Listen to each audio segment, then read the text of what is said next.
সাবর্ণ রায়চৌধুরী পরিবার মানেই ইতিহাস, ঐতিহ্য, সংস্কৃতি।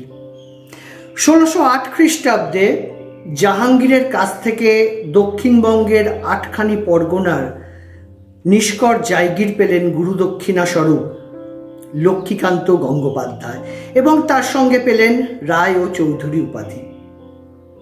লক্ষ্মীকান্ত ছিলেন সাবর্ণ বংশীয় 22তম পুরুষ, অর্থাৎ যে সাবর্ণ পরিবার 980 খ্রিস্টাব্দ থেকে বঙ্গদেশে অর্থাৎ বেদগর্ভের যে বংশধররা যারা বসবাস করছেন এবং পরবর্তী সময় 1608 খ্রিস্টাব্দে জাহাঙ্গীরের কাছ থেকে বিশাল জায়গির প্রাপ্ত হচ্ছেন এবং রায়চৌধুরী উপাধি পাচ্ছেন, সেই পরিবারেরই নাম হলো সাবর্ণ রায়চৌধুরী পরিবার, অর্থাৎ সাবর্ণ গোত্রীয় রায়চৌধুরী পরিবার।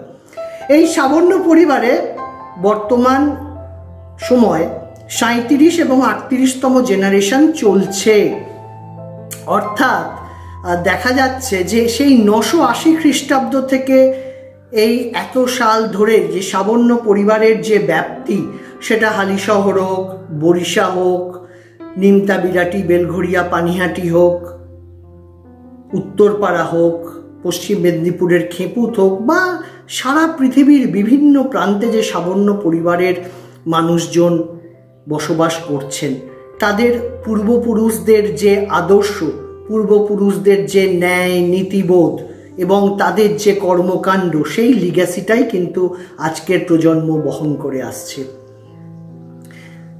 1608 খ্রিস্টাব্দ থেকে 1757 সাল পর্যন্ত এই 150 বছর, অর্থাৎ ব্রিটিশদের আগমনের আগে, যখন এখানেতে আরো 3টে ইউরোপীয় বণিক জাতি ব্যবসা বাণিজ্য করছে, পর্তুগিজ, ডাচ এবং আর্মেনীয়, সেই সময় কলকাতা এবং তার আশেপাশের অঞ্চলের জায়গিরদার অ্যাডমিনিস্ট্রেটর হচ্ছেন সাবর্ণ রায়চৌধুরী পরিবার এবং তাদের হাত ধরেই কিন্তু এই কলকাতার নগরায়নের নতুন রূপদান সৃষ্টি হয়েছিল, রূপদান দেওয়া হয়েছিল এবং আদি কলকাতার রূপকার হচ্ছেন লক্ষ্মীকান্ত রায়চৌধুরী, যার সময় ব্রিটিশদের আগমনের পূর্বে সুতালুটা, গোবিন্দপুর, কলকাতা, বরিশা, সরসুনা, এই সবগুলো যে জনপদগুলো ছিল সেগুলো কিন্তু যথেষ্ট প্রসিদ্ধ জনপদ এবং গোবিন্দপুর এবং সুতালুটির আন্তর্জাতিক বন্দর থেকে শয়ে শয়ে জাহাজ পৃথিবীর বিভিন্ন অংশে যাচ্ছে কটন নিয়ে এবং অন্যান্য সামগ্রী নিয়ে, অর্থাৎ কলকাতা বা তার আশেপাশের অঞ্চল কিন্তু বর্ধিষ্ণু জনপদ ছিল ব্রিটিশদের আগমনের পূর্বে। এবং তারপর 1757 সাল থেকে আপনারা জানেন 1947 সাল পর্যন্ত ব্রিটিশদের অধিকারেতে ভারতবর্ষ ছিল, আমরা হয়ে উঠেছিলাম তাদের ব্রিটিশ কলোনি এবং 1858-এ ব্রিটিশ এম্পায়ারের ডিরেক্ট আন্ডারেতে চলে গেলাম আমরা এবং আমরা হলাম ব্রিটিশ ইন্ডিয়ান প্রভিন্স। তো তাই যে স্বাধীনতা সংগ্রামের যে বিস্তৃত ইতিহাস ভারতবর্ষের মাটিতে রয়েছেন, তো সেখানেতে সাবর্ণ পরিবারও বিভিন্নভাবে এই আন্দোলন বা এই আন্দোলনের সঙ্গে যারা যুক্ত তাদের সহযোগিতা করেছেন সাবর্ণ রায়চৌধুরী পরিবার।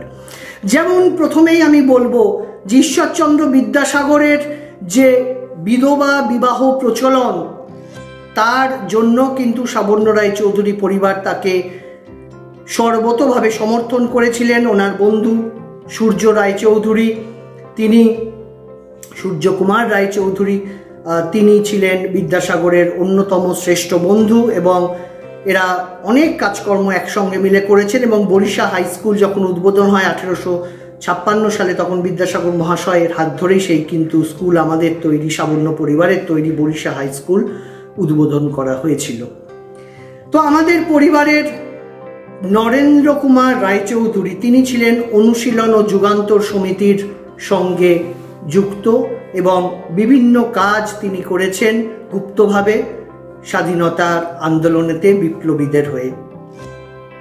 আমাদের পরিবারের ছিলেন অভয় কুমার রায়চৌধুরী, বাঘে গরুতে এক ঘাটে জল খেত এবং ব্রিটিশরা ওনাকে যথেষ্ট ভয় করতেন। তিনি ছিলেন সাবর্ণ পরিবারের প্রথম ব্যবসায়ী, যার প্রায় 8-9খানা মাইকা এবং কোল মাইন্স ছিল ঝাড়িয়া ডিস্ট্রিক্টে।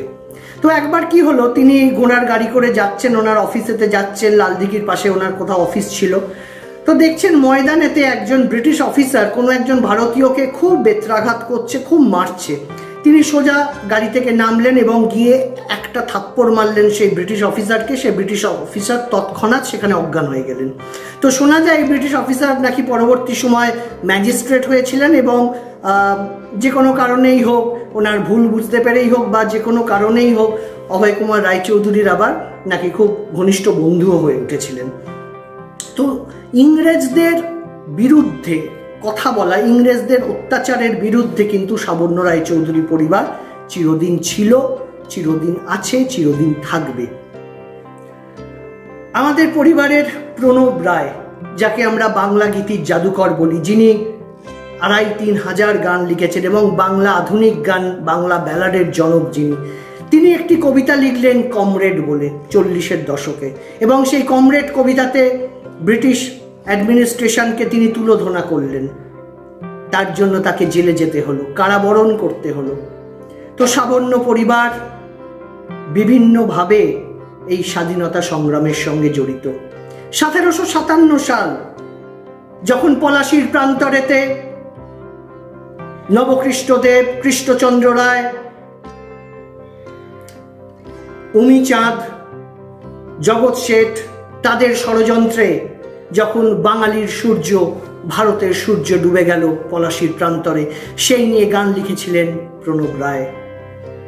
সেই গান গাইলেন আরতি মুখোপাধ্যায় এবং আরতি মুখোপাধ্যায়ের এটি প্রথম আধুনিক গান ছিল, পলাশীর প্রান্তরে ডুবে গেল বাংলার সূর্য। এইরকম ভাষা দিয়ে তিনি ভারতের মানুষকে জাগ্রত করতে চেষ্টা করেছিলেন। অর্থাৎ সাবর্ণ রায়চৌধুরী পরিবার তাদের যেমন রাজনীতি, তাদের সংস্কৃতি, তাদের কৃষ্টি, তাদের আধ্যাত্মিকতা, পাশাপাশি তারা কিন্তু চিরদিন ব্রিটিশ বিরোধী থেকে গেছে। বিভিন্ন জন বিভিন্নভাবে স্বাধীনতা সংগ্রামেতে অংশগ্রহণ করেছেন। স্বাধীনতা সংগ্রামের শেষ দিকে অংশগ্রহণ করলেন সুধাংশু কুমার রায়চৌধুরী। নেতাজি যখন জাতীয় কংগ্রেসের প্রেসিডেন্ট হলেন দ্বিতীয়বার, তখন এই বড় বাড়িতে, বরিশা বড় বাড়ির দুর্গা দালানেতে নেতাজিকে সংবর্ধনা দিয়েছিলেন সুধাংশু কুমার রায়চৌধুরী। এরকম বহু ছোট ছোট ঘটনা সাবর্ণ রায়চৌধুরী পরিবারে আছে, যেখানেতে স্বাধীনতা সংগ্রাম, ব্রিটিশ বিরোধী বিভিন্ন পলিসির ক্রিটিসাইজ করা, সব কিছুতে কিন্তু সাবর্ণ রায়চৌধুরী পরিবারও অগ্রণী ভূমিকা পালন করেছে। এবং সাবর্ণ রায়চৌধুরী পরিবার ভারতের, বাংলার, কলকাতার যে কৃষ্টি, যে মনন, যে সংস্কৃতি, তার সঙ্গে ওতপ্রোতভাবে জড়িয়ে আছে।